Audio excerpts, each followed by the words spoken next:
Hello, it's Esther again, and welcome back to another episode of Suda with Nuna. Today, I wanted to talk about a rule that my mom had for me growing up and how that rule made me closer with my brothers, even though I was miserable with that rule growing up. That rule that my mom had for me was that if I want to go out with my friends, it's either one, I bring my brothers and I go to the hangout, or two, I just stay at home with my brothers. And can you guess what I did? I brought my brothers to the hangout and I was 13. And when you're 13, you think a lot about what people think about you. So when I had to ask my friends, like, hey guys, is it okay if I bring my brothers to the hangout? I absolutely hated it because no one else except me brought my brothers. That was such an odd question, but I think the first year when I started doing it, I was literally miserable. I didn't want to embarrass myself. I thought of it as an embarrassment because no one else did what I did. Some of my friends also had younger siblings that are in the same age group as my brothers or like in the same grade, but their parents didn't ask them to bring them to the hangout, but my parents did. It was miserable. I absolutely hated it, but I don't blame my mom because my parents were both working and they didn't really feel safe leaving my brothers at home and they couldn't be home because they're working. When I went into middle school, that's when, all the hangouts happen with your friends outside of school. And that's when I really started going out more. I also brought my brothers. So it was quite embarrassing, but the more I bring them around, it got much easier. My friends were expecting my brothers to come with me, so it wasn't weird. At first, it was kind of like, ugh. I was honestly overthinking it. Like looking back at it now, I think I was so worried about, oh, like my friends are gonna think I'm weird. My friends are gonna think I'm a loser bringing my brothers to a hangout. But looking back at it now, I'm so glad I did.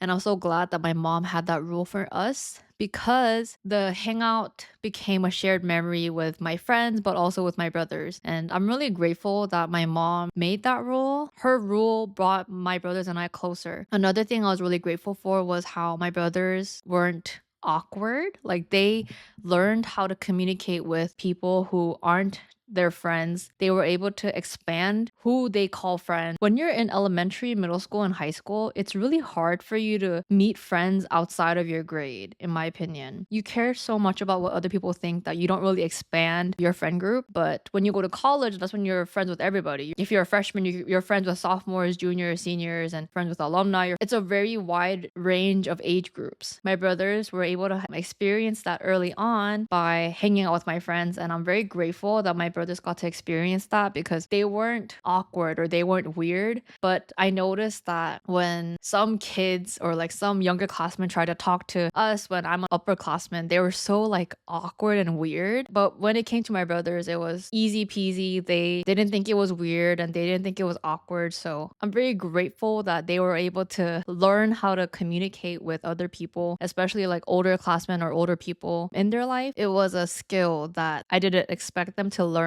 but I'm very grateful that they learned it. I love that the memory that we share is also a memory that I share with both my brothers and my friends. To this day, when I talk with my friends, they always ask me how my brothers are doing, and it's a very heartwarming moment because they always ask about how they are and they're also like friends on Instagram. So that was really cool. Who knew that the rule that my mom made for me will be so beneficial in the long run? Because I wasn't expecting it. And if I could go back in time, I would tell my 13-year-old self that this is worth it. Like this is going to work out for you in your favor. So don't dread it so much. Actually enjoy your life instead of thinking so much about what other people will think about you just because you're bringing your brothers around. So I'm really grateful that my mom made that rule for me. And even though I wasn't expecting it, it was more beneficial to me than I expected it to be. So that was really cool. But that was one of the strictest rule that my mom had for me. To this day, a lot of people always ask my brothers and I, like, how are you guys so close? And I honestly think it's because of that rule that my mom made me. We didn't have a choice, but it worked out. So I have nothing to lose and I gained much more than I lost. So looking back at it now, like I don't know why I was so worried about what other people were thinking about me. But when you're 13, it's kind of hard, like when you're a teenager, you really try to form your identity with people around you. So I don't want to blame myself for that. But it's a good reflection that I've had these past few years that the rule my mom made me actually was a lot more beneficial than I thought. Let me know if you had a crazy rule like this growing up. I'd love to hear about it in the comments. And that is the end of this episode. Thank you for listening, and I'll see you in the next one.